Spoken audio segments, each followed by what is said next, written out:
بسم اللہ الرحمن الرحیم۔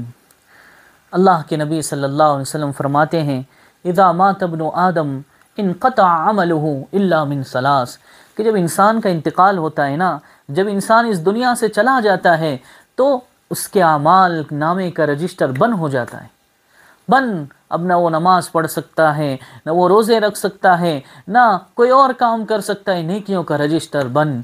اب وہ سبحان اللہ کہنے کا بھی محتاج، وہ نمازوں کا بھی محتاج، ایک سبحان اللہ وہ نہیں کہہ سکتا، اس کی نیکیوں کا رجسٹر بند ہو جاتا ہے۔ لیکن قربان جائیں شریعت محمدی پر، قربان جائے اللہ کی رحمت پر، قربان جائے نبی علیہ السلام پر کہ انہوں نے ہمیں وہ راستہ بتایا۔ اللہ کے نبی نے بتا دیا ہمیں کہ اگر تم یہ چاہتے ہو کہ تم اس دنیا سے چلے گئے ہو اور تم قبر میں میٹھی نیند سو رہے ہو، لیکن تم یہ چاہتے ہو کہ اس کے ساتھ تمہارے نامہ اعمال چلتے رہیں، تمہارے اعمال میں، تمہارے نامہ اعمال میں نیکیاں لکھی جاتی رہیں، اللہ کے نبی فرماتے 3 کام کر لو، 3 چیزیں ایسی ہیں جو تمہارے مرنے کے بعد بھی تمہارے نامہ اعمال کو جاری رکھے گی، نیکیوں کو لکھتے رکھے گی، لکھتے نیکیاں تمہارے نامہ اعمال میں لکھی جائے گی۔ وہ کون سی 3 چیزیں ہیں؟ سب سے پہلی چیز اللہ کے نبی صلی اللہ علیہ وسلم نے فرمایا کہ صدقۃ جاریہ، کہ کوئی بھی ایسا صدقہ ہم اپنی زندگی میں کر جائیں کہ جس کا لوگ لوگ لمبے زمانے تک اس سے فائدہ اٹھاتے رہیں۔ بھائی اگر ہم نے کوئی ایسا صدقہ کر دیا نا تو جب تک لوگ اس سے فائدہ اٹھاتے رہیں گے نفع ہمیں ملتا رہے گا، ہمارے نامہ اعمال میں نیکیاں لکھی جاتی رہے گی۔ بھائی کسی جگہ کسی گاؤں میں ہم نے پانی کا کنواں بنا دیا، اب جب تک لوگ اس سے پانی پیتے رہیں گے ہمارے نامہ اعمال میں نیکیاں لکھی جاتی رہے گی۔ بھائی کوئی مسجد بنا گیا، اب ہر انسان کی اتنی صلاحیت تو نہیں ہے کہ پوری مسجد بنا دیں، تو پھر کیا کریں، کیسے یہ ثواب حاصل کر سکے؟ ایک اینٹ مسجد میں دے دینا، ایک سیمنٹ کی بوری مسجد میں دے دینا، ایک ریت کی بوری مسجد میں دے دینا، یہ آپ کے نامہ اعمال کو قیامت تک جاری رکھے گا۔ اس لیے کہ مسجدیں تو اللہ قیامت تک آباد رکھیں گے، تو جب تک یہ مسجد آباد رہے گی ہر سجدہ کرنے والے کا ثواب آپ کو ملتا رہے گا۔ ایک اینٹ آپ نے مسجد میں لگائی، لیکن کل قیامت میں اللہ کھڑا کریں گے، آ جاؤ میرے گھر کو تعمیر کرنے والے، آ جاؤ میرے گھر کو آباد کرنے والے۔ قسم خدا پاک کی آپ بھی ان لوگوں میں شمار ہوں گے جنہوں نے اللہ کے گھر کو بنایا تھا۔ کتنا آسان عمل۔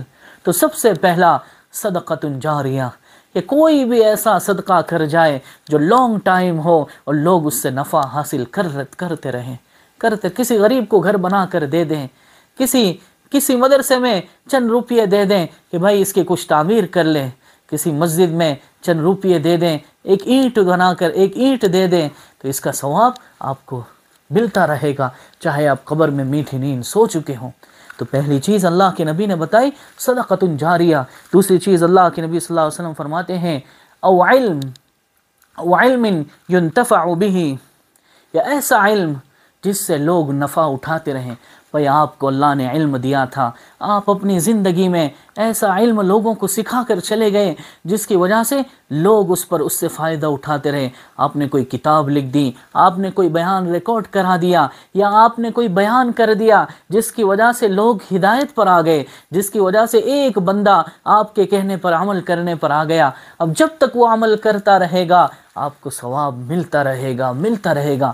آپ نے جتنے لوگوں کو پڑھایا، جتنے لوگوں نے آپ سے بھلائی کی باتیں سنی، نیکی کی باتیں سنی، آپ قبر میں سوئے ہوئے لیکن آپ کا ثواب جاری رہے گا۔ تو دوسری چیز اللہ کے نبی صلی اللہ علیہ وسلم نے یہ بتائی کہ ایسا علم چھوڑ کر جائیں جو نفع پہنچانے والا ہو۔ اور تیسری چیز اللہ کے نبی صلی اللہ علیہ وسلم فرماتے ہیں ولد صالح يدعو له۔ بھائی انسان، چلو یہ 2 چیزیں اگر کسی کے پاس نہیں ہیں، مال نہیں ہے یا کسی کے پاس علم نہیں ہے، تو تیسری چیز اللہ کے نبی نے فرمایا اولاد، کہ آپ کو اگر اللہ نے اولاد کی نعمت سے نوازا ہے، چاہے وہ لڑکا ہو یا لڑکی ہو، اگر آپ کو اللہ نے نوازا ہے آپ اس کی تربیت کریں، بہترین تربیت کریں، آپ اس کو نیک بنا کر جائیں گے، وہ آپ کے لیے دعا کرتا رہے گا، دعا کرتی رہے گی، آپ قبر میں سوئے ہوئے ہوں گے اور آپ کا نامہ اعمال جاری ہوگا۔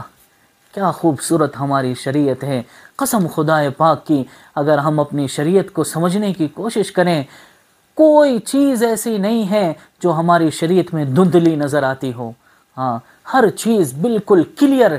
اس لیے اللہ کے نبی صلی اللہ علیہ وسلم نے بڑے عجیب طریقے سے ہمیں سمجھایا، انشاءاللہ اس کو کسی موقع پر شریعت کے بارے میں حضور نے جو باتیں بتائی ہیں کہ میں جو شریعت لے کر آئی وہ کیسی ہے، کسی اور موقع پر بیان کیا جائے گا۔ اللہ تعالیٰ سے دعا ہے اللہ ہمیں عمل کی توفیق عطا فرمائے۔ وصلی اللہ علی النبی الامی الکریم۔